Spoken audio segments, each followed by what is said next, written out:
La charla de hoy se titula Las obligaciones fiscales del autónomo y está previsto que estemos comentando este tema durante unos 90 minutos aproximadamente.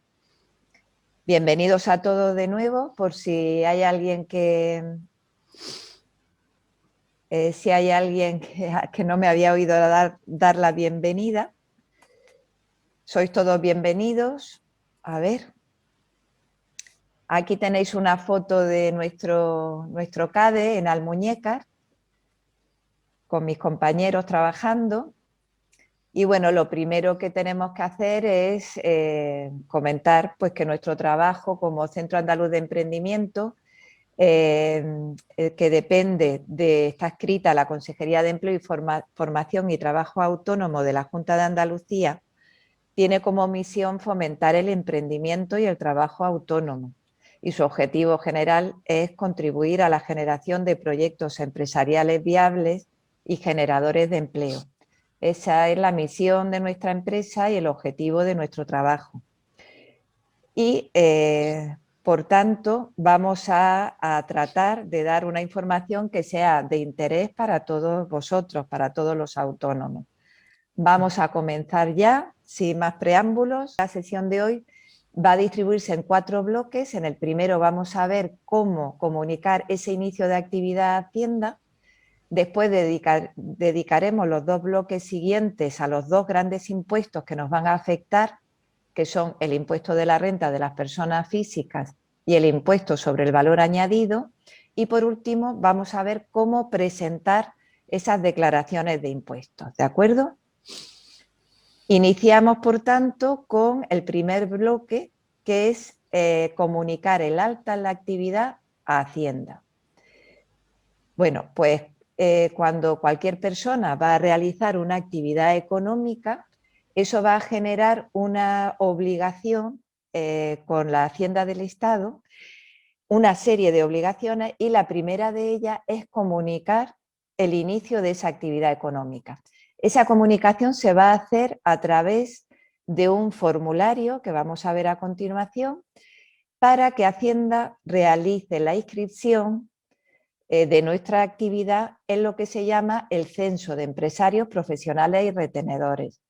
Esta obligación debemos realizarla con anterioridad al inicio de la actividad y lo vamos a hacer a través de un modelo que se conoce con el nombre de modelo 036 o 037.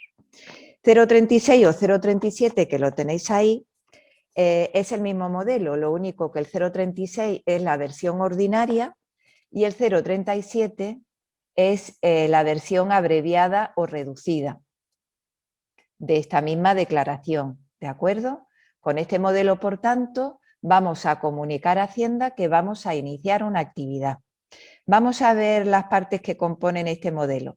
Nos vamos a centrar en el 037, que es la versión simplificada, porque esta charla va dirigida a los autónomos empresarios individuales, los que realizan la actividad económica a título individual, es decir, sin constituir ningún tipo de sociedad. Con lo cual, este modelo 037 en principio es más que suficiente. El modelo 036 es más largo, más complejo y no se requiere en estos casos. En primer lugar, encontramos dentro de este modelo el bloque causas de presentación. Es decir, este modelo se presenta no solo cuando yo voy a iniciar la actividad, sino también cuando se produce cualquier modificación que debo comunicar a Hacienda, o también en el caso en que decida darme de baja, es decir, cesar en el desarrollo de la actividad. La causa de presentación cuando inicio la actividad, por supuesto, es el alta en el censo de empresarios.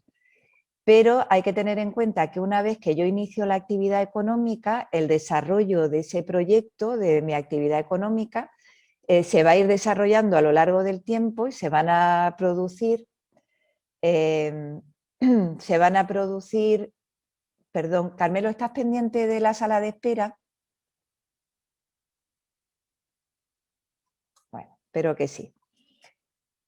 Se van a producir una serie de circunstancias que pueden modificar lo que yo he declarado en un inicio.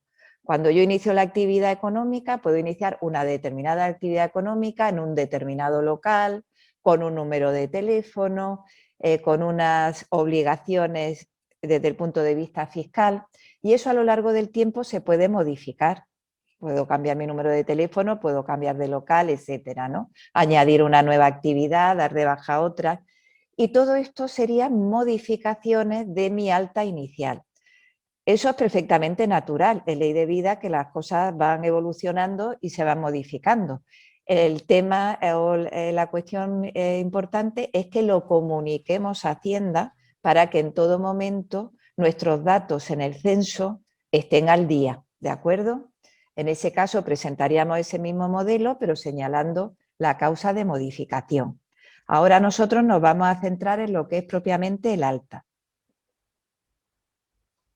Me preguntan por aquí, ¿cómo se puede sacar una copia del modelo 036? Bien, yo voy a hacer, para no interrumpir mucho la presentación y que vaya más fluida, voy a hacer paradas cada vez que termine un bloque y así podemos contestar esas preguntas, ¿de acuerdo?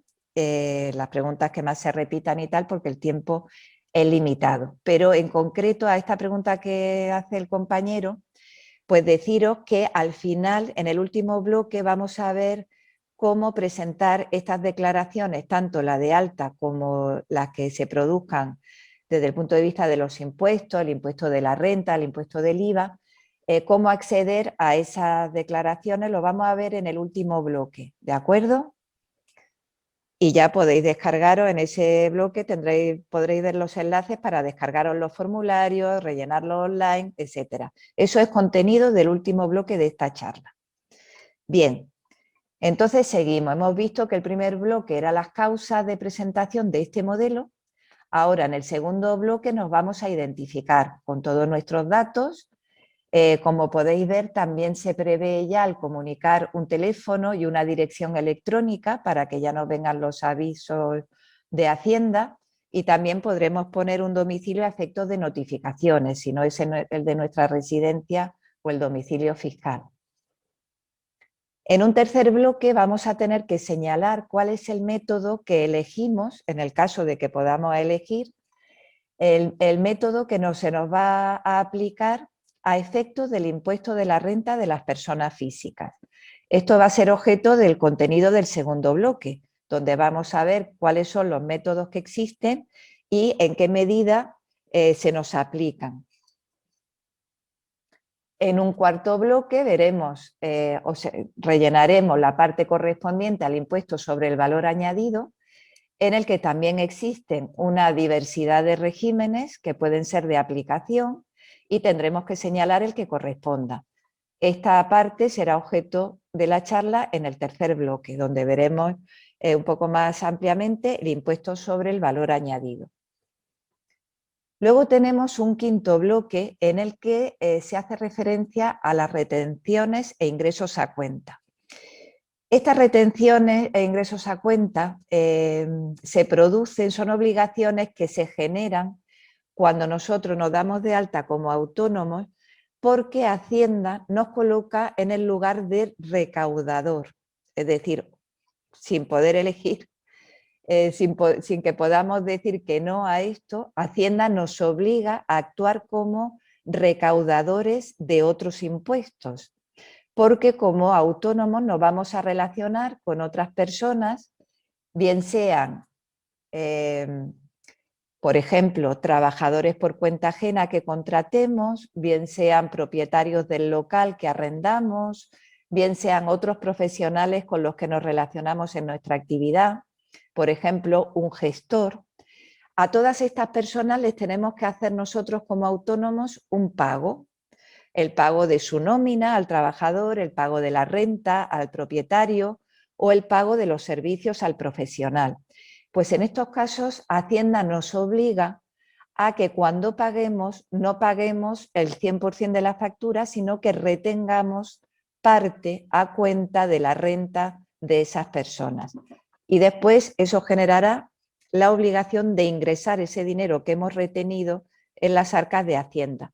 Pero aquí nuestro papel como autónomos es única y exclusivamente ser recaudadores, pero es obligatorio. No podemos decir, no, no me interesa hacer esto. Tenemos que hacerlo obligatoriamente y tendremos que retener a las personas que correspondan y posteriormente ingresar ese dinero en las arcas de Hacienda.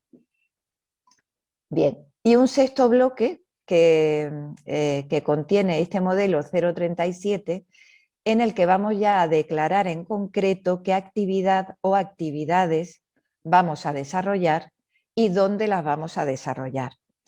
El tema de determinar qué actividad vamos a desarrollar es un tema que tenemos que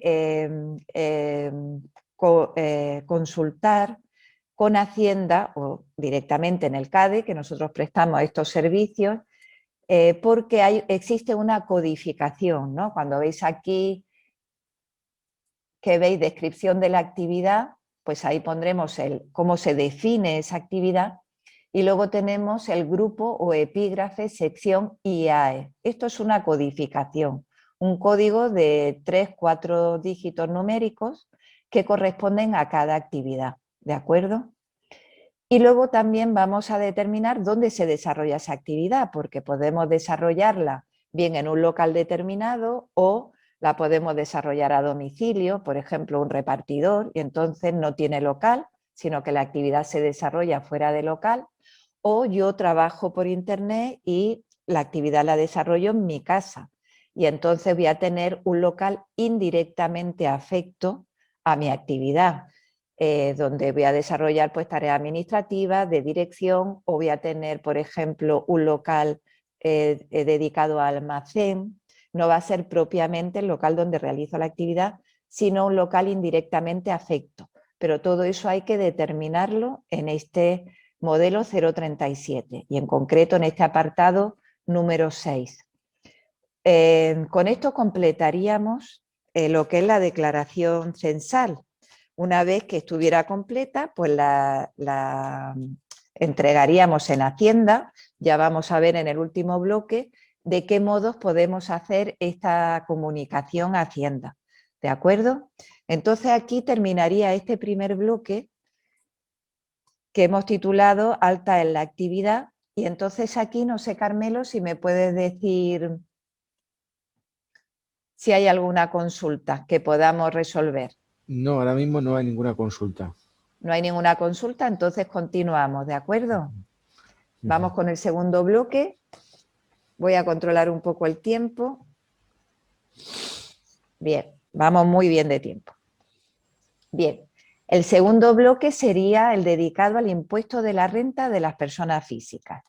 Ya hemos visto en este modelo 037 que tenemos que determinar cuál va a ser el sistema, el régimen, el método que vamos a seguir para pagar nuestros impuestos, nuestro impuesto en concreto de la renta. Bien, ¿qué es la renta? Bueno, pues la renta es un tributo directo y personal que grava la renta global de las personas físicas. ¿De acuerdo? Y decimos renta global porque cuando nosotros hacemos la declaración de la renta, vamos a incluir todas las rentas que percibamos que procedan de tengan distintos orígenes.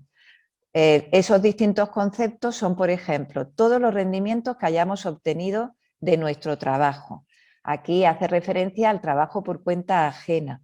Soy empleado y recibo una nómina. Ese dinero, esa renta que he percibido, la incluiré como rendimiento de trabajo. También, por ejemplo, los pensionistas. También es un rendimiento de trabajo. Luego tenemos otro bloque que son rendimientos de capital. Por ejemplo, tengo un depósito de dinero en mi entidad financiera que me está produciendo unos intereses, eso es un rendimiento de capital, en concreto de capital mobiliario. También puede ser rendimiento de capital inmobiliario, porque tengo una casa, tengo una propiedad y a eso Hacienda le atribuye un rendimiento.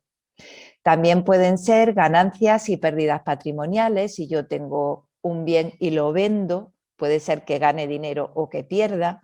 Todo eso tengo que ir incluyéndolo. Y una parte importantísima para nosotros, que estamos viendo el tema de los impuestos para los autónomos, son los rendimientos de las actividades económicas. En este concepto es donde nosotros vamos a incluir todos los rendimientos que procedan de nuestra actividad como autónomos, empresarios individuales. Y esto es lo que vamos a estudiar aquí en concreto. Nosotros ahora no vamos a entrar en esta charla ni en los rendimientos de trabajo ni en los de capital, sino que nos vamos a ceñir a los rendimientos que proceden de la actividad económica. Bien, aquí lo primero que tenemos que saber es que existen distintos regímenes o métodos o sistemas para calcular cuál es el rendimiento que esa actividad económica está produciendo. Es decir, podemos asimilar rendimiento a beneficio. ¿Qué beneficio económico obtengo de esta actividad económica? Bien, pues para determinar eso, Hacienda establece 3 regímenes en el caso de la renta. Son 3 regímenes que yo he representado aquí como una escalera de 3 escalones.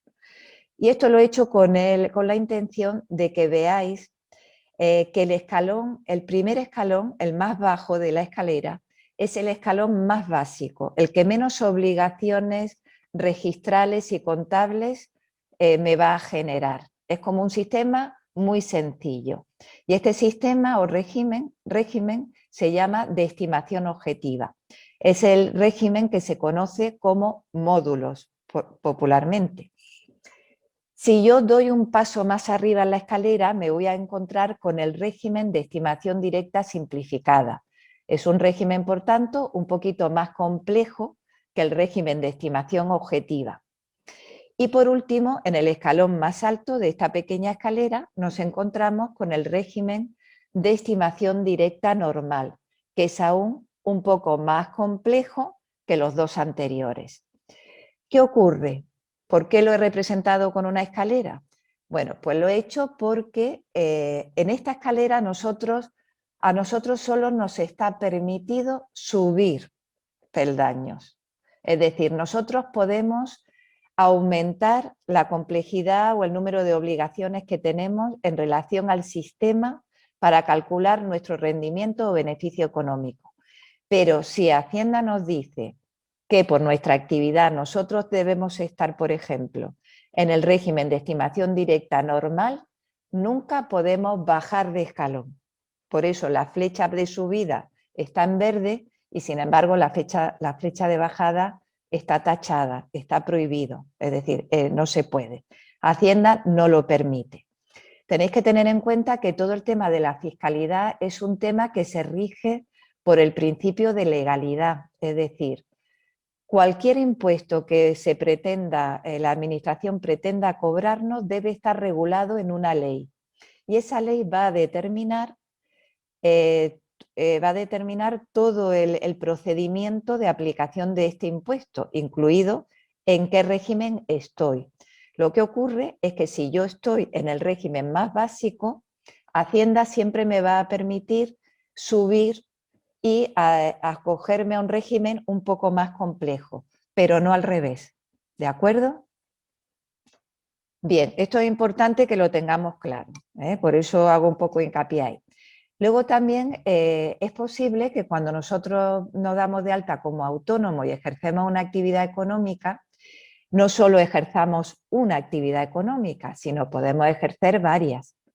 ¿De acuerdo? Yo, por ejemplo, tengo una peluquería y aparte de prestar servicios de peluquería, voy a vender bisutería y algunos productos y tal. Y entonces a lo mejor ejerzo 2 actividades o incluso más. Eso es perfectamente posible. Pues bien, si yo ejerzo varias actividades, tenéis que tener en cuenta también que estos regímenes son incompatibles entre sí. Es decir, debo estar en todas las actividades acogido o acogida al mismo régimen para calcular el beneficio. De modo que si, por ejemplo, Hacienda me dice, en esta actividad puedes estar en el de estimación directa simplificada y en esta otra puedes estar en el de estimación objetiva. No es posible porque son incompatibles. Entonces siempre me tengo que ir al más complejo, al que está un escalón por encima. En ese caso, en las 2 actividades estaría en el régimen de estimación directa simplificada, porque como hemos dicho antes, siempre se puede subir un escalón, pero no bajar.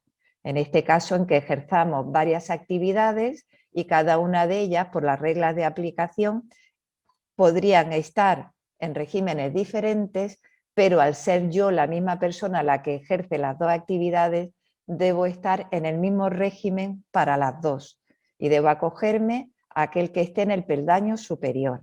¿De acuerdo? Bien, esto es importante tenerlo claro. Luego, ¿en qué casos puedo estar en cada una de estos sistemas? Como hemos dicho, todo eso está determinado por ley. Entonces, Hacienda nos dice que si yo tengo una cifra de negocio en el conjunto de mis actividades en el año inmediatamente anterior superior a 600.000 euros, obligatoriamente estoy en el régimen de estimación directa normal. ¿Vale? Si yo tengo unos ingresos inferiores a esta cantidad, puedo estar en el régimen de estimación directa simplificada.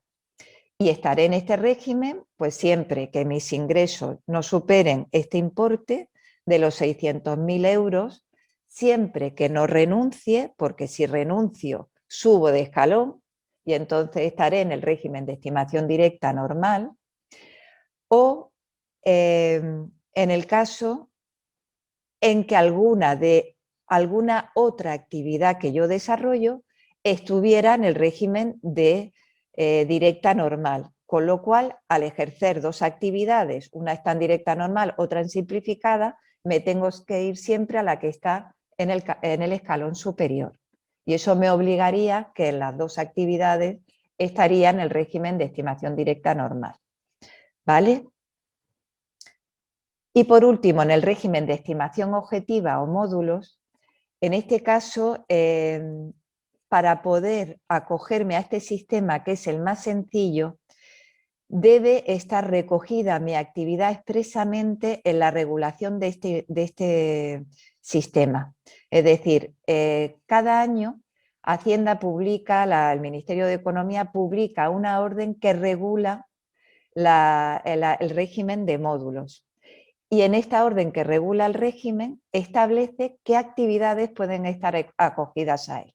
Si mi actividad no está en la lista de la orden de módulos, esto significa que no puedo estar en el régimen de módulos. ¿De acuerdo? Pero además existen también otras limitaciones, como son, por ejemplo, el volumen de rendimiento que hubiera tenido el año anterior, el volumen de facturación que haya realizado, el volumen de compras que haya tenido en el ejercicio anterior, etcétera. Tampoco puedo haber renunciado a él. Si renuncio, por supuesto, pasaría al régimen de estimación directa simplificada. Y luego, como vemos en el último asterisco, también se relaciona con el sistema en el que estemos acogidos en el impuesto del valor añadido, en el IVA, porque también existen compatibilidades e incompatibilidades entre el IRPF y el IVA. Si yo me acojo a un determinado sistema en la renta, al mismo tiempo eso me obliga a estar en otro determinado sistema en el IVA. Eso lo vamos a ver ahora cuando veamos el IVA. Hasta aquí entonces hemos visto que existen tres regímenes a la hora de determinar el beneficio económico de mi actividad, que ellos, estos regímenes, van siendo, a medida que subimos de escalón, un poquito más complejos y que yo siempre puedo acogerme a un sistema un poquito más complejo, pero no puedo bajar de escalón. Si la ley no me permite estar en módulos porque mi actividad no está acogida a módulos, entonces no podré acogerme a él. Obligatoriamente estaré en un régimen superior. ¿Vale? Bien, entonces, ¿qué ocurre si yo estoy, por ejemplo, en el régimen de estimación objetiva o módulos y no me interesa? No me interesa por alguna razón, porque he hecho el plan de mi empresa, el plan de viabilidad, y veo que he hecho una estimación y veo que voy a pagar mucho por módulos y tal, o porque es el primer año que voy a realizar la actividad y quiero llevar bien las cuentas y pagar exactamente un porcentaje sobre el beneficio y no una cantidad fija como ocurre en módulos, ¿no? Que lo vamos a ver ahora. Bueno, en ese caso puedo renunciar. Hemos visto que se puede renunciar siempre que estoy en un nivel inferior para acogerme a un sistema superior. Esas renuncias tengo que hacerlas en el modelo 036 o 037 que hemos visto en el primer bloque y tengo que hacerlo en un plazo determinado. Si lo hago en el modelo 037 en el momento de iniciar la actividad, cuando comunico el alta en la actividad, directamente ahí puedo renunciar.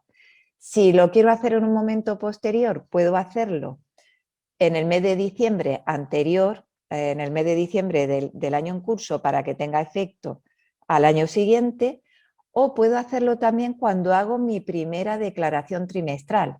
En ese caso se llama renuncia tácita. Es decir, no tengo que hacer una comunicación expresa, sino que hago mi primera declaración trimestral en el régimen al que quiero acogerme. Y ya eso implica la renuncia al régimen que me atribuía Hacienda. Esta renuncia tiene un efecto mínimo de 3 años, es decir, si yo por ley me corresponde estimación objetiva o módulos y renuncio para acogerme a estimación directa simplificada, debo estar en este nuevo régimen de estimación directa simplificada mínimo 3 años. Aunque aquí hay que tener en cuenta que debido a la pandemia del 2020, ha habido una serie de modificaciones y esta renuncia se puede hacer, este periodo mínimo es menor. Hacienda está permitiendo ahora, para este año 2021 y 2022, cambiar de régimen aún sin haber transcurrido este mínimo de 3 años. ¿De acuerdo? Bien. Hasta aquí hemos calculado cuál es el beneficio económico de mi actividad, pero no lo que tenemos que ingresar a Hacienda en concepto de impuesto. En concepto de impuesto lo que vamos a ingresar es un porcentaje sobre ese beneficio económico que hemos calculado, sobre ese rendimiento neto. ¿De acuerdo? Entonces, ¿cómo calculamos el rendimiento neto? Sería lo primero que tenemos que calcular. Ese beneficio económico, rendimiento neto de mi actividad, según el régimen o el sistema en el que esté, en la renta. Pues bien, si estoy en estimación directa, sea normal o simplificada, ese rendimiento neto equivale a la diferencia entre los ingresos y los gastos. ¿Vale? En la directa normal, el sistema para calcular este beneficio es más complejo, se rige por la normativa del impuesto de sociedades. Para actividades mercantiles hay que acogerse y llevar una contabilidad según el Plan General Contable, que es un procedimiento más técnico de llevar la contabilidad, mientras que si estoy en simplificada va a ser más sencillo, aunque va a basarse también el beneficio económico, será la diferencia entre ingresos y gastos, pero lo que son los registros contables, las obligaciones contables y registrales son más sencillas, ¿vale? Y va a haber pues una serie de tablas simplificadas. Bien, esto merece la pena detenerse aquí unos minutos porque no son simplemente ingresos y gastos. Es decir, mi rendimiento neto en estimación directa no es solo la diferencia entre los ingresos de mi actividad y los gastos de mi actividad. Es la diferencia entre ingresos computables y gastos deducibles. Es decir, son los que Hacienda por ley determina que se computan como ingresos y los que Hacienda dice por ley que se pueden deducir como gastos. Bien, en relación a los gastos deducibles hay que tener muy claro que para cualquier gasto que yo quiera deducir en mi declaración de la renta, ese gasto tiene que estar convenientemente justificado, que significa que debo de tener una factura que acredite ese gasto y una factura con todo el contenido o que es obligatorio en una factura, porque si no, no sería una factura. Sería cualquier otro documento, pero no una factura. Entonces, debo tener una factura legal que justifique ese gasto. Esa factura debe estar registrada en mi contabilidad o en los libros registros que me correspondan. Y además, se tiene que producir ese gasto en el ejercicio de la actividad y ser necesario para mi actividad. Y aquí, a título de ejemplo, pues os he puesto algunos, como son los suministros, de energía eléctrica, teléfono, las existencias o mercadería que necesito para desarrollar mi actividad, el alquiler del local, los gastos de personal, etc. Luego, sobre este beneficio económico, al hallar la diferencia entre el ingreso computable y el gasto deducible, pueden aplicarse también una serie de reducciones que la normativa del impuesto me permite. ¿De acuerdo? Bien. Con hemos visto entonces cómo calcular el rendimiento neto o beneficio económico en el caso de la estimación directa. ¿Cómo se calcula la estimación objetiva o módulos? En este caso el sistema es diferente. En este caso, en la orden que regula los módulos, por cada actividad Hacienda nos va a decir cuáles son los índices o referencias que va a tener en cuenta para determinar la facturación de esa actividad. Entonces, si por ejemplo yo tengo un bar y para el bar el módulo es los metros cuadrados del local, el número de mesas que tenga, los metros lineales de barra que tenga, pues entonces Hacienda le atribuye un valor en euros a cada uno de esos índices.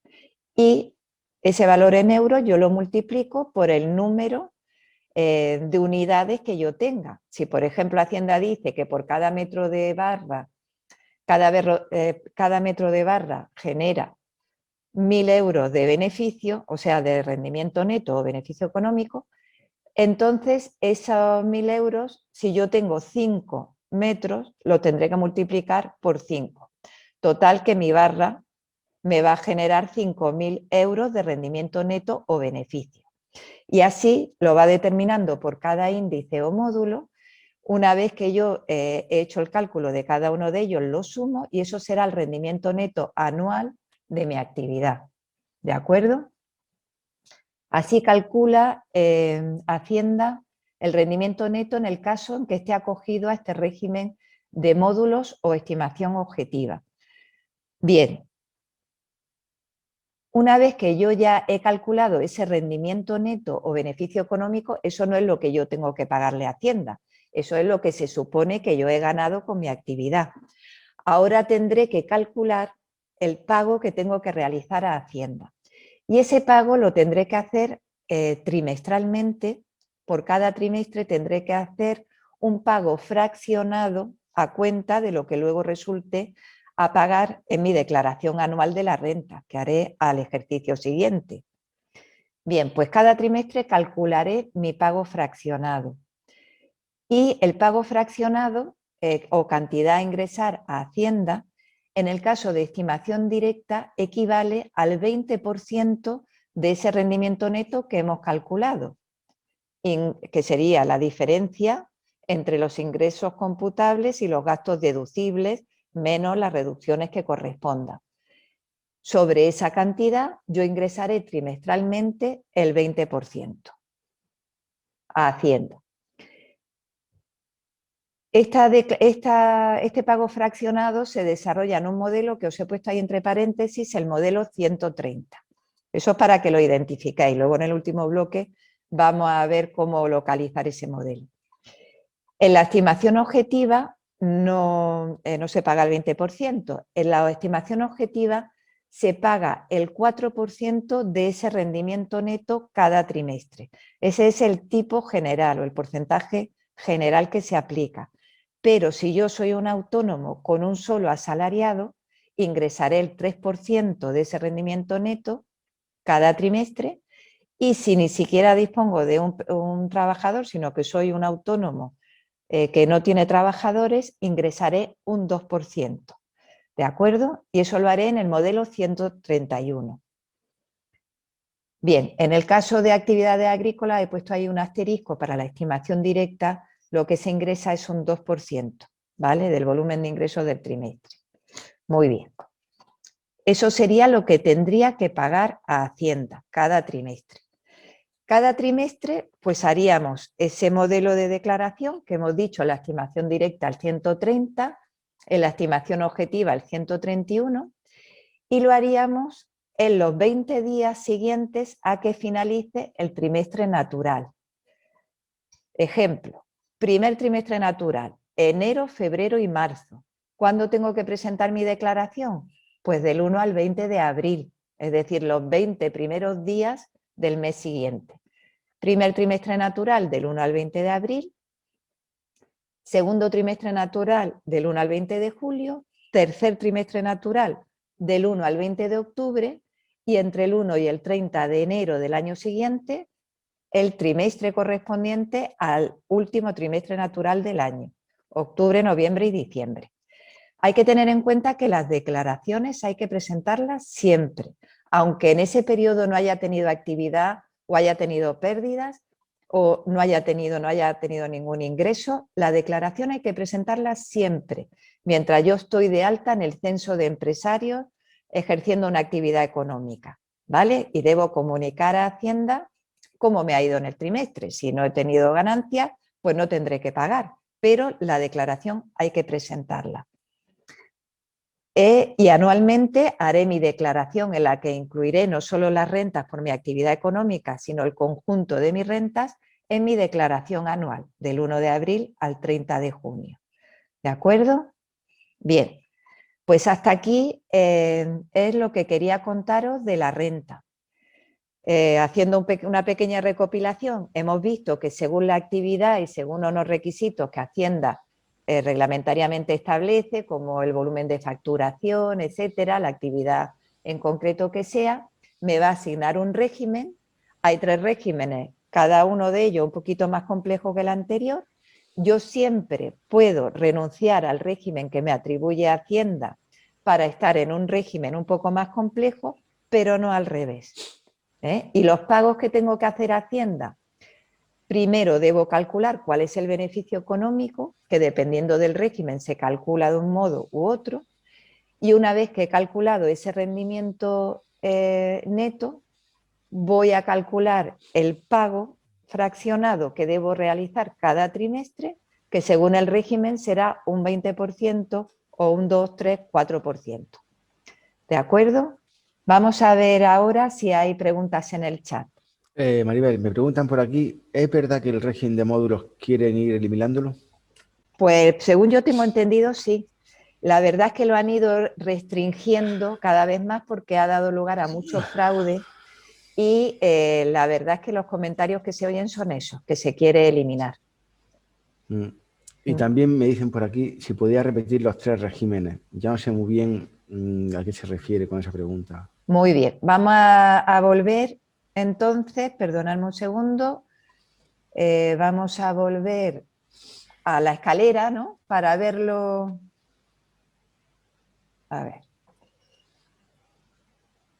Vamos a ir aquí. Es que no sé cómo salir de aquí. Aquí. Ya estamos aquí. Bien, para ir directos, aquí. ¿Lo estáis viendo? ¿Estáis viendo la presentación? No, Maribel, no está viendo.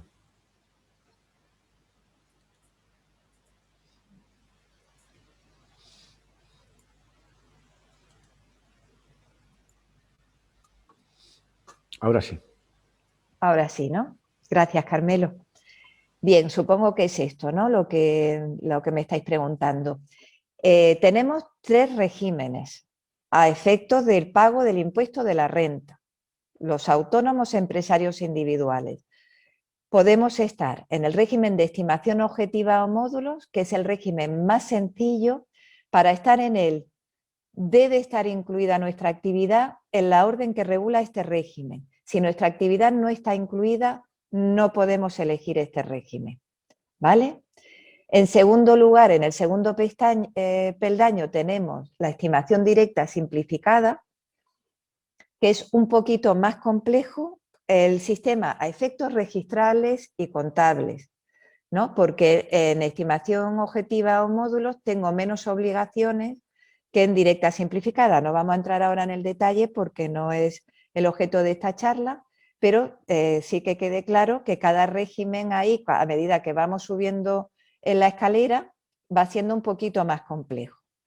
Entonces, en el régimen de estimación objetiva o módulos, si la ley me lo permite, porque mi actividad está incluida y cumplo el resto de requisitos que me exigen, puedo acogerme a él o puedo renunciar, ¿vale? Porque siempre puedo estar en un régimen un poquito más complejo, más arriba en la escalera. Luego tenemos, dentro de la estimación directa, hay una modalidad normal y una modalidad simplificada. El segundo escalón estaría representado por la directa simplificada, un poquito más compleja que la estimación objetiva y menos que la directa normal. Y el último escalón es la directa normal, que es el sistema más complejo de todos, en el que hay que llevar una contabilidad ajustada al plan general contable. Es el régimen en el que obligatoriamente están las sociedades, ¿de acuerdo? Pero el autónomo solo estará ahí cuando el volumen total de negocio de todas sus actividades sea superior a 600.000 euros en el año inmediatamente anterior. Estos son los tres regímenes. Siempre puedo aumentar la complejidad, es decir, siempre puedo renunciar al régimen que me atribuye la ley más simple para estar en uno más complejo, pero no al revés. Y si yo ejerzo varias actividades y en unas Hacienda me permite estar en un régimen y en otra actividad en otro régimen diferente, no voy a poder estar en cada actividad en un régimen diferente porque son incompatibles entre sí. Es decir, todas las actividades que yo ejerza deben estar en el mismo régimen, ¿vale? Con lo cual tengo que acogerme al régimen más complejo. No sé si aquí queda resuelta la duda. Y hay otra pregunta, Maribel, que me dicen por aquí. Buenos días, ¿el cese de actividad de autónomos deberá tributar como rendimiento de trabajo o como rendimiento de actividad? Pues mira, no lo sé, no te puedo dar una respuesta. El cese es una prestación y en general las prestaciones tributan como rendimientos de trabajo, pero no te lo puedo decir. Yo no te lo puedo decir, no lo sé. ¿Alguna otra pregunta, Carmelo? No, no me dicen nada más, nada más. Al Nada día, más. vamos al día. Venga, pues entonces vamos a pasar a ver si yo puedo irme a la presentación. Esta es la presentación ahora mismo, Maribel. Estoy en la presentación. Bien. ¿Y ahora estoy en la presentación? Sí, correcto, sigues la Vale, presentación. muy bien, Esta es en la de regímenes, en la muy diapositiva de bien. regímenes. De acuerdo. Pues bueno, aquí tenemos que pasar ya al IVA, ¿vale? Del IVA lo primero que tenemos que saber es que el IVA es un impuesto que recae sobre el consumo y que Maribel, sigues en la presentación de la hoja de regímenes. Vale, Ahora. ahora sí, ¿no? Gracias, Carmelo. Pues mirar, el IVA estaba diciendo que lo primero que tenemos que saber es que es un impuesto que recae sobre el consumo y por tanto quien debe pagar este impuesto son los consumidores.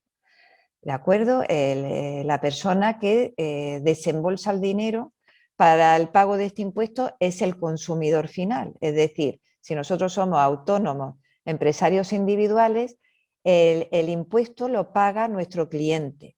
Aunque en este caso, lo mismo que con el caso que os comentaba al principio, con las retenciones, en este caso también Hacienda nos coloca en el papel de recaudador. Es decir, tenemos la obligación de cobrar ese impuesto al consumidor final e ingresar ese dinero en Hacienda. Nosotros vamos a poner un precio por el producto que vendemos o por el servicio que prestamos y sobre ese producto o servicio vamos a incrementar con el IVA correspondiente, que es el impuesto al consumo, ¿vale? Y lo va a pagar nuestro cliente y nosotros se lo vamos a cobrar a nuestro cliente y tendremos que ingresarlo en Hacienda. Por eso es un impuesto que recae sobre el consumo y nosotros tenemos el papel de recaudadores. Es decir, que cuando nosotros cobramos a una persona 100 euros por nuestro servicio más 21 euros del 21% de IVA, esos 21 euros no son nuestros, son de Hacienda Es un impuesto que paga el cliente a Hacienda y en el que nosotros ejercemos ese papel intermedio de recaudadores. Bien, el IVA afecta a prácticamente todas las operaciones, todas las entregas de bienes y prestaciones de servicios y adquisiciones intracomunitarias o importaciones de bienes están sujetos al IVA.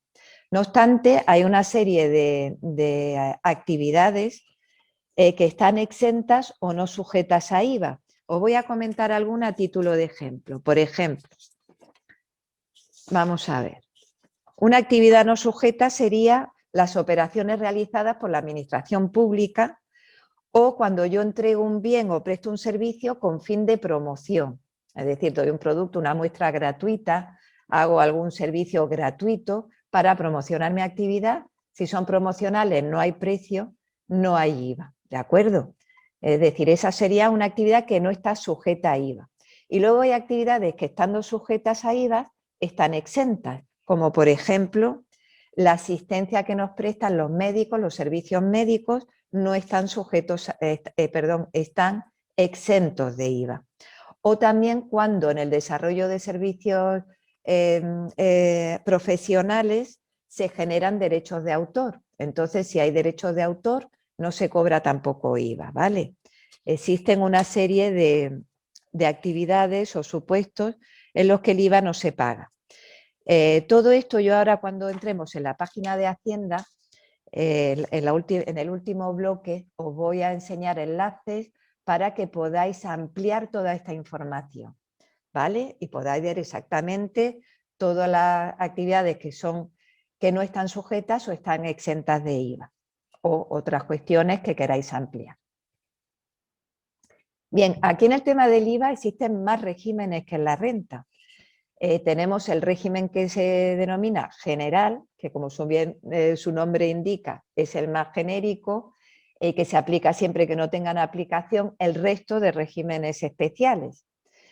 Y tenemos todos esos regímenes especiales, el de recargo de equivalencia y el simplificado, son los dos más comunes y son los que vamos a entrar un poquito.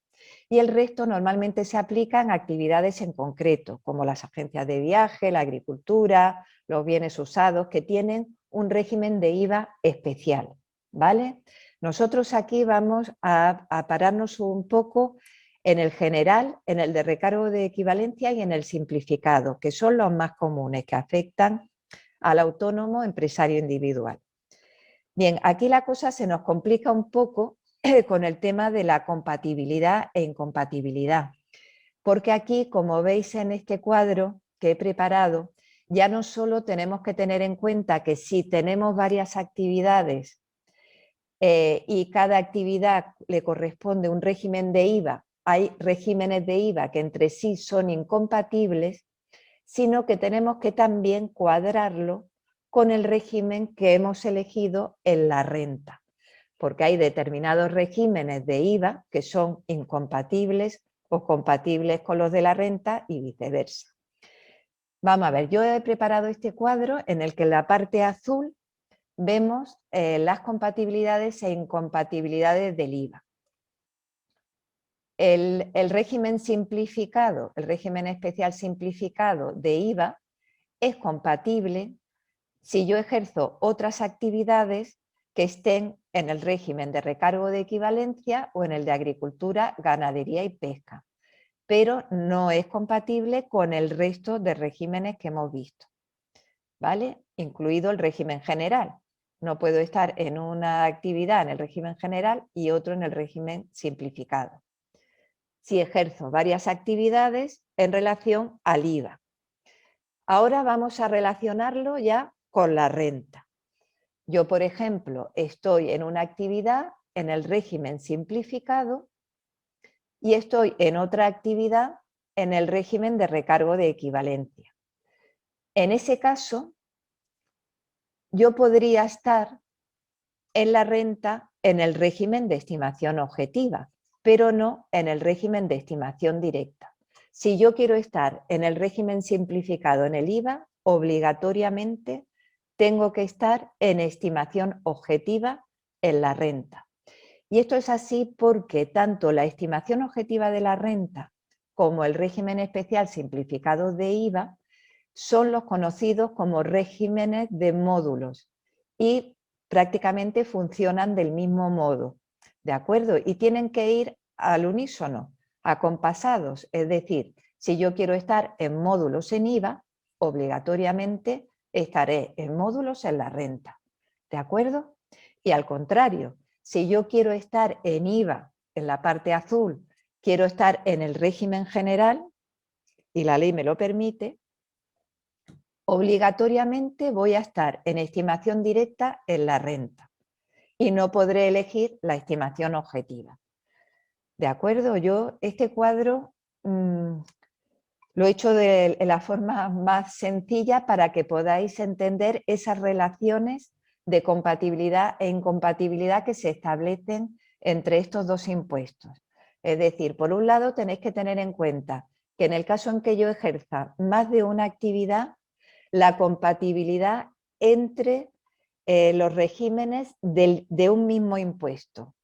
En una actividad puedo estar en un régimen de IVA, en otra actividad puedo estar en otro régimen de IVA diferente, sí o no. ¿Son compatibles estos distintos regímenes de IVA si yo ejerzo varias actividades? Y por otro lado, en ese caso, y también para el caso de que ejerza solo una actividad, ese régimen de IVA que yo voy a aplicar para mi actividad es compatible con el régimen de IRPF, con el régimen que elijo en la renta. Básicamente es eso, ¿de acuerdo? Si yo en el IVA estoy en módulos, régimen especial simplificado, en la renta tengo que estar en módulos, régimen de estimación objetiva. Y si yo en el IVA quiero estar en el régimen general, obligatoriamente en la renta voy a tener que estar en estimación directa. ¿De acuerdo? Eso es lo más importante. Bien, aquí lo que son los tipos impositivos o porcentajes que se aplican para el cálculo del impuesto, se aplican en función del producto o del servicio, no de la actividad que yo ejerza. Hemos dicho que el IVA se aplica, es un impuesto indirecto al consumo que paga el consumidor final, según el producto o servicio que consuma. Existen tres tipos de porcentaje. Tenemos el tipo general, que es el 21%, que si la ley no dice otra cosa, se aplica el 21%. Si la ley me dice que a ese producto o servicio le puedo aplicar un tipo reducido, entonces estaremos hablando del 10%. Y es el que se aplica a productos alimenticios que no sean de primera necesidad, medicinas para animales, instrumentos ortopédicos, etc. Y luego tenemos un tercer tipo súper reducido del 4% que se aplica a alimentos de primera necesidad, medicinas para consumo humano, etc. El IVA, por tanto, se aplica al producto o servicio. Eso si veis, por ejemplo, un ticket de la compra de un supermercado, podéis ver que algunos productos que yo compro tienen un tipo del 21, otros de un 10 y otros de un 4. ¿De acuerdo? Y va en función de esto, es decir, el producto tiene un precio, por ejemplo, 100, y dependiendo del tipo que se le aplique, le voy a cargar un 21, un 10 o un 4% adicional en concepto de IVA, cuando yo le cobro ese producto o servicio a mi cliente. Le cobro ese impuesto y luego tendré obligación de ingresarlo en Hacienda. Bien, el régimen general, si se fuera de aplicación el régimen general, tenemos que tener en cuenta que este régimen se aplica en el caso en que no sea aplicable ninguno de los regímenes especiales que hemos visto, o siendo de aplicación un régimen especial, he renunciado si la ley me permite renunciar. ¿De acuerdo? En este caso, el régimen general nos da una explicación de cómo funciona realmente este impuesto para el autónomo empresario individual. Y esto se explica del siguiente modo. Hemos visto hasta ahora que yo por cada servicio o producto que preste a mi cliente voy a cobrarle un importe adicional en concepto de IVA y que ese IVA no es mío, sino que pertenece a Hacienda, a las arcas del Estado. Pero ahora bien, yo para ejercer esa actividad económica he tenido que hacer una serie de gastos. Tengo que pagar la luz, el alquiler del local, el teléfono. Y son gastos que llevan un IVA también, que he tenido que pagar un IVA. Pago mi renta más el IVA, mi consumo de teléfono más el IVA. Pues todos esos gastos que tienen un IVA, ese IVA yo lo puedo deducir previamente del IVA que he cobrado a mis clientes antes de hacer el ingreso a Hacienda. De modo que yo voy cobrando el IVA a mis clientes, yo voy pagando el IVA a mis proveedores en el ejercicio de mi actividad y en el momento en que tengo que hacer el ingreso a Hacienda, que se hace también de modo trimestral, igual que la renta, cuando voy a hacer el ingreso tengo que hacer una operación que es restar al IVA devengado o cobrado a mis clientes el IVA que he soportado de mis proveedores o pagado a mis proveedores. Y esa diferencia es lo que ingreso a Hacienda. ¿De acuerdo? Y así funciona el régimen general. Voy a ingresar ese IVA, la diferencia entre el IVA que he cobrado y el IVA que he pagado a mis proveedores para poder desarrollar mi actividad. Si estuviera en el régimen especial simplificado o módulos, para lo cual también, lo mismo que en la renta, tiene que estar mi actividad incluida en la orden que regula este régimen y cumplir el resto de requisitos que también se determinan por volumen de facturación y tal. ¿Cómo se calcularía aquí el importe que debo ingresar trimestralmente a Hacienda? Pues en este caso el IVA que cobro a mis clientes no se calcula sobre la facturación, como hacemos en el régimen general, que llevamos un control de la facturación, de todo lo que hemos cobrado a nuestros clientes y sabemos exactamente cuál es el IVA que hemos cobrado a nuestros clientes. En el régimen simplificado o módulos, ese cálculo se hace sobre estos índices o módulos, igual que calculábamos el rendimiento neto en la renta. Es decir, por cada actividad, Hacienda va a decir cuáles son esos índices o módulos y qué valor se le atribuye, y al hacer esa cuenta nos va a determinar el importe del IVA cobrado a nuestros clientes. Es decir, de ese IVA yo no tengo que llevar un control, una facturación. No tengo que decir a Pepito le he cobrado 3 y a Juanito 4, sino que eso me lo va a calcular Hacienda, lo tendré que hacer yo en mi declaración, pero lo calcula Hacienda en el sentido de que Hacienda determina cuál es el valor en función de esos índices o módulos. Y ese será el índice cobrado, independientemente de lo que efectivamente yo he cobrado a mis clientes. Ahora, para calcular el IVA que he pagado a mis proveedores, ahí sí tengo que tener las facturas de mis proveedores, de modo que solo podré descontar, antes de pagar a Hacienda el IVA, solo podré descontar el IVA que efectivamente he pagado a mis proveedores. Esto se hace en una regularización en el último trimestre del año. Trimestralmente se hace una estimación, pero en el último trimestre del año ya voy a calcular exactamente cuál ha sido el IVA que he pagado a mis proveedores y ese será el IVA que podré descontar. ¿Vale? Entonces, en este caso, si estoy en módulos en el IVA que he cobrado a mis clientes se calcula en base a estos módulos y el IVA que he pagado a mis proveedores se calcula con lo que efectivamente por facturación he pagado yo a mis proveedores. Y la diferencia será lo que tendré que ingresar a Hacienda. No obstante, esta diferencia Hacienda no nos permite que sea inferior a un mínimo que establece según actividad. Es decir, que si yo cuando hago las cuentas de mi declaración por módulos resulta que ese cálculo me sale por debajo del mínimo que Hacienda entiende que debo pagarle al menos ese mínimo. Si ese cálculo me sale una cantidad superior al mínimo, entonces tendré que pagarle esa cantidad superior, siempre la mayor de esas cantidades, pero nunca menos del mínimo que establece Hacienda. ¿Vale?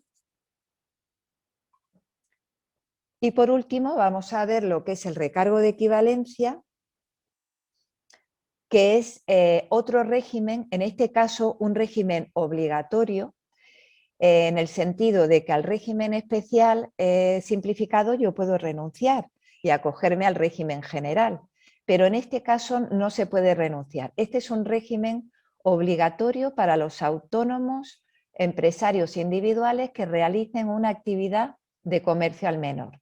También existen una serie de exclusiones según el número de trabajadores, etcétera.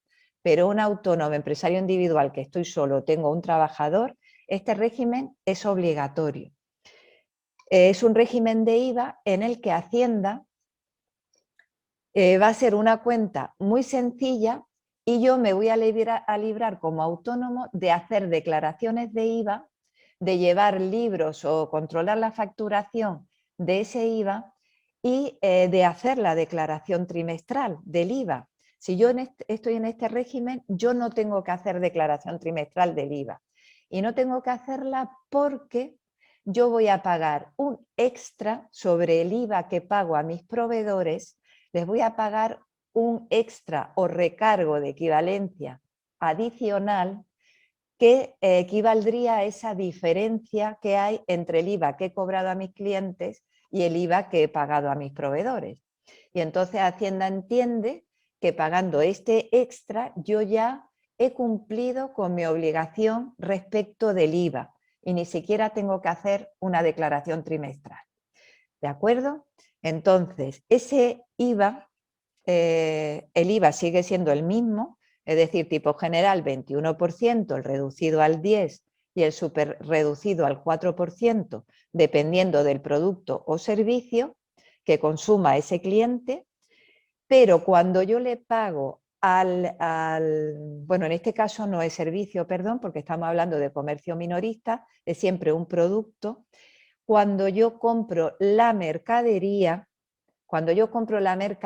mi proveedor me va a facturar esa mercadería con un recargo de equivalencia, que en el caso de que esa mercadería esté sujeta al 21%, el recargo va a ser de un 5,20, con lo cual a mi proveedor le pagaré el precio de la mercadería más un 26,20% de impuestos.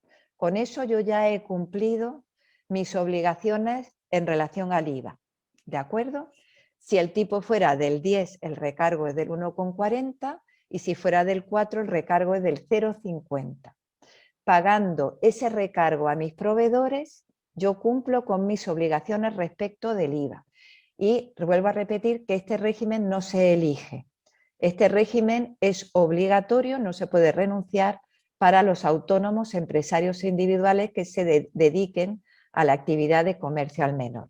Hay algunas actividades excluidas, hay algunos requisitos que hay que cumplir que podréis emplear en la web que yo os voy a pasar, pero nada más.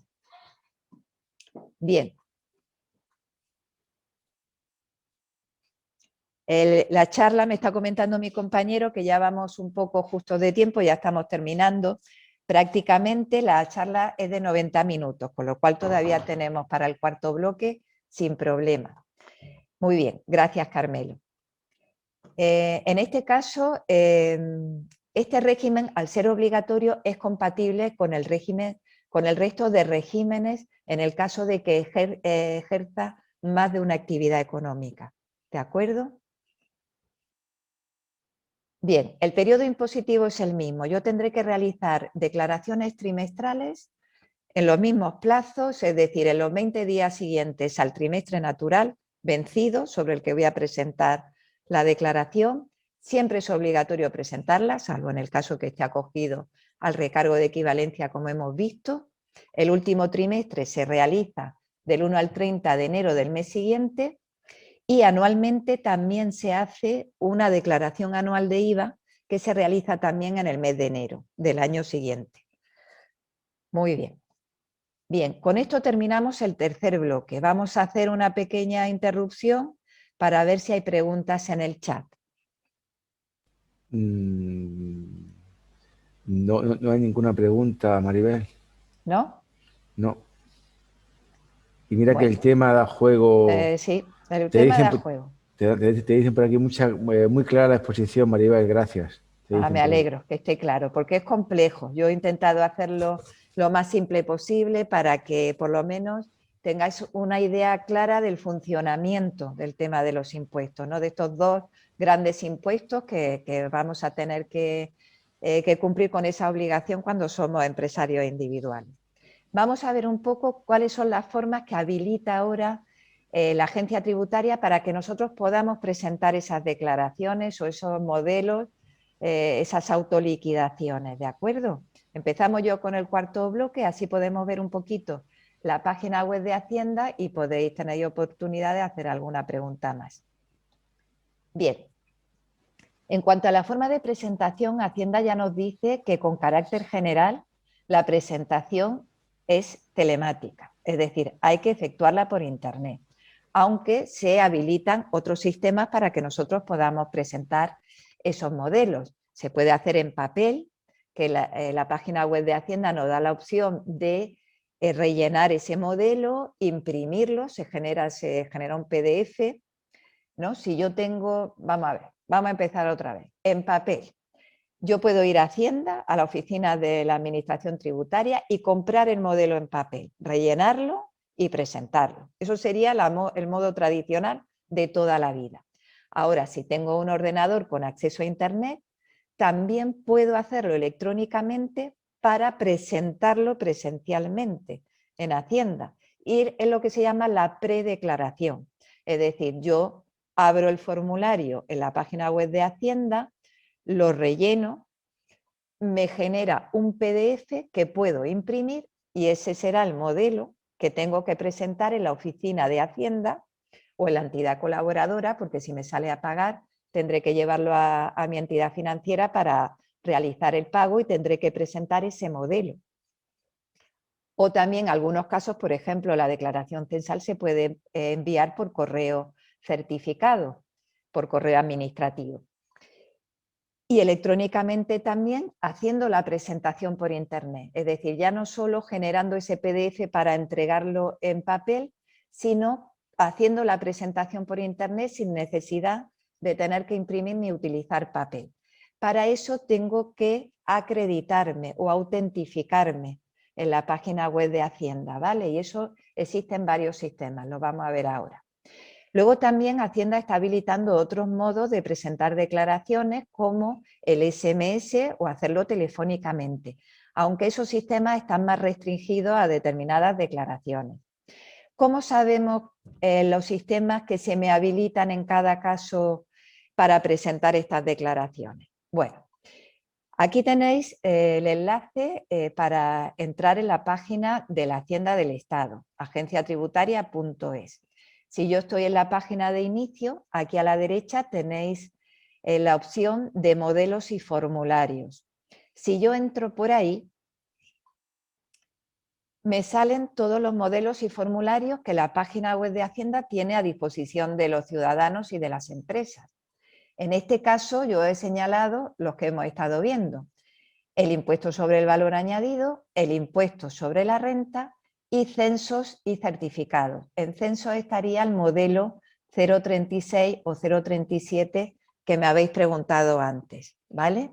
Yo aquí he elegido, por ejemplo, en la presentación, si yo clico en impuesto sobre el valor añadido, pues se me abren todos, se me abren todos los modelos relacionados con este impuesto. En el caso de las autoliquidaciones trimestrales del IVA, el modelo es el 303. Lo mismo para el régimen general que para el régimen simplificado. En ese modelo 303, si yo clico ahí,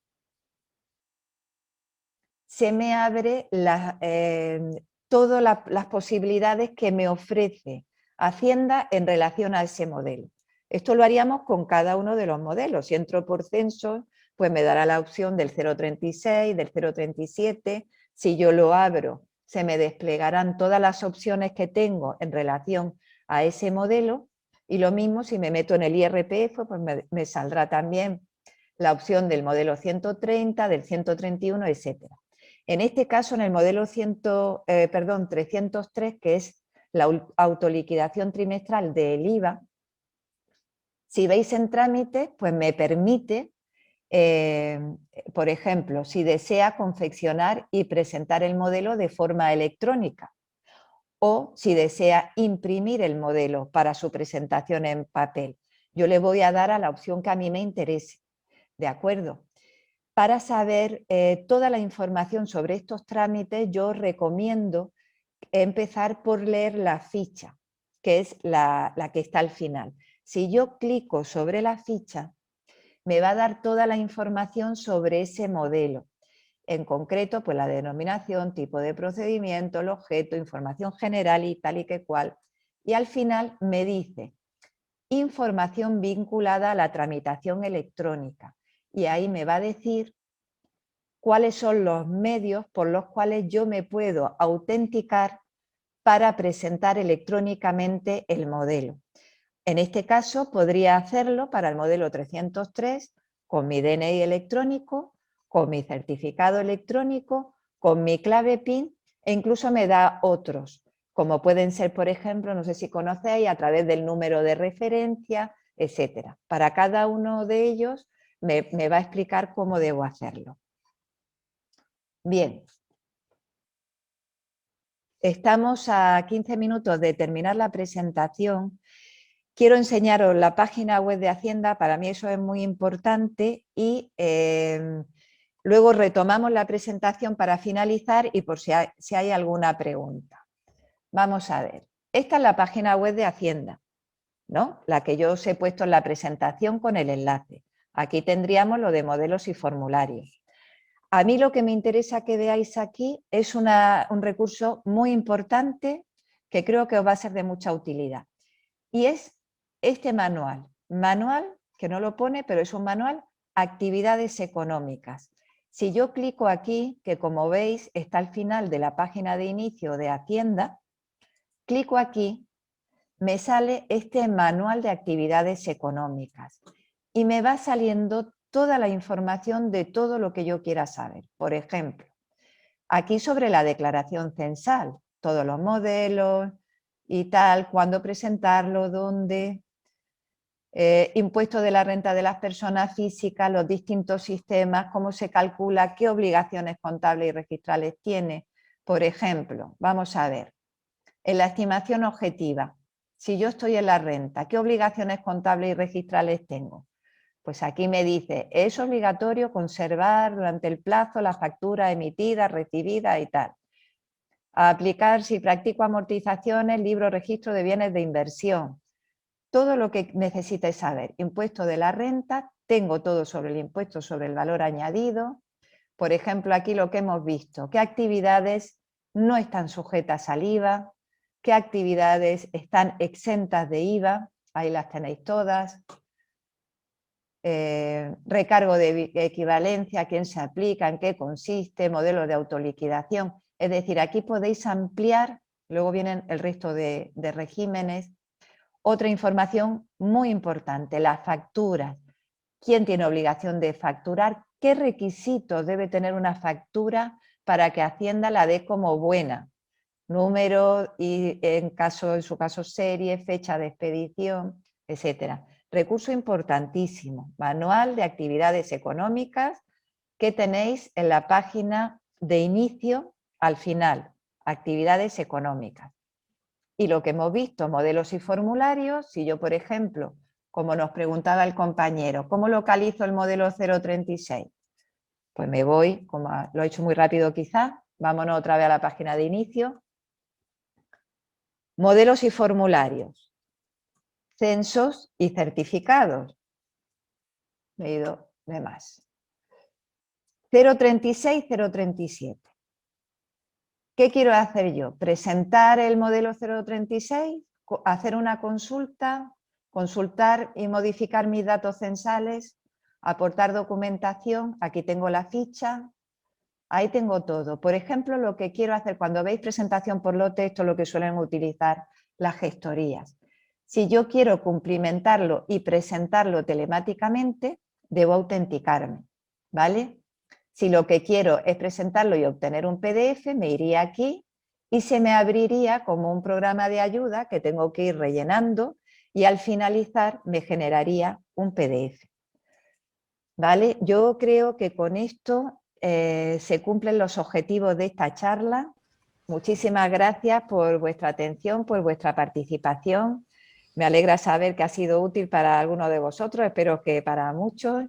Y bueno, seguimos trabajando para ofrecer este tipo de actividades de las que podéis tener información a través de los CADES o a través de la plataforma Somos. No olvidéis de registraros. Pues muchas gracias, yo me despido. Carmelo, ¿tú quieres decir algo más? Todo genial, todo perfecto. Un Muy bien, saludo. gracias.